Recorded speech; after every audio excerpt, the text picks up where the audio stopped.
When Gears of War 2 was first announced nearly a year ago, Cliffy B made the bold statement that it would be bigger, better, and more badass than Gears 1.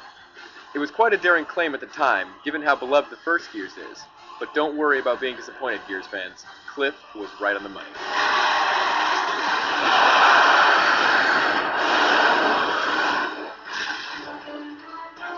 The thing you'll immediately notice about the campaign is that the scope is far more epic.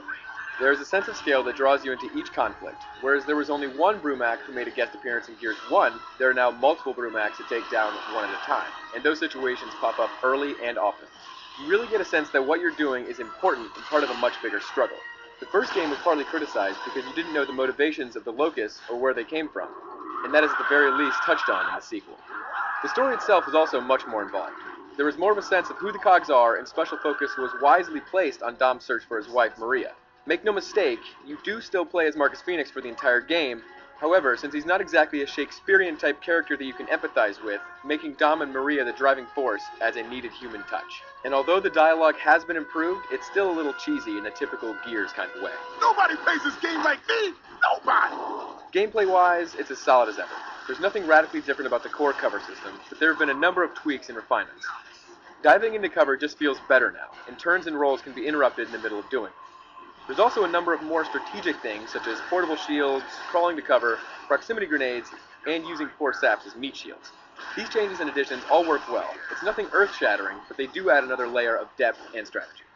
The levels are also much more varied this time around. Not only do they physically look different, but there is also a smattering of vehicular levels and engaging boss fights to break it all up. Everything looks gorgeous, just as expected. Models have been relit, the water looks cool, and there's more destruction in the environment. It's a little disappointing that more wasn't done with the destructible cover. It's in there, but it's not used as a gameplay mechanic, and is instead more of a graphical dressing. But that's a small gripe. As with most Unreal Engine games, there is still a lot of texture fading, but that's probably the worst of the technical issues. There were only a few instances of slowdown for me, and given the incredible overall quality, that's really saying something. Thankfully, the AI is solid all around.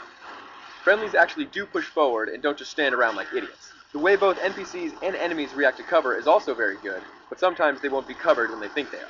If you do need a more human expertise, the two-player co-op is still a great way to play through the game. In terms of multiplayer, this is a game that's going to be played on Xbox Live for quite some time. I've already talked extensively about multi on the site, and it should be emphasized how good the additions truly are. Guardian Mode is a great, tense new version of Assassination. Wingman does a wonderful job of emphasizing teamwork, and Submission is an awesome new spin on Capture the Flag. All the modes can be played on all 15 maps, and there are 5 redone maps from the first game to go along with the cool addition of bots. The bot AI is as good as it is in single player, but there were some odd bugs that I encountered, such as one dude flying in the air while still shooting. This is by no means a common occurrence, but should still be noted. The multiplayer map design is good, if not a little too standard. Environmental hazards do liven them up a bit, as do the increased number of players on each map, so things are just a little more intense in Gears 2. Finally, we have Horde Mode, and it is awesome. Up to 5 guys can face a possible 50 waves of locusts that get harder every 10 waves. It's fun, it's frantic, and it's challenging. I do have an issue in that the enemy types follow the same pattern every 10 waves. I feel like it could have been mixed up just a little bit more. But overall, it's a great mode that requires a lot of teamwork. Gears of War 2 is not just Gears of War 1.5. The scope of the game has been expanded, and everything from the amazing music, refined gameplay, and deeper story make for a game that must be experienced. This is the Gears that you've been waiting the past 2 years for, and as Cliff so eloquently put it, it's simply badass. For the full written review, head to IGN.com.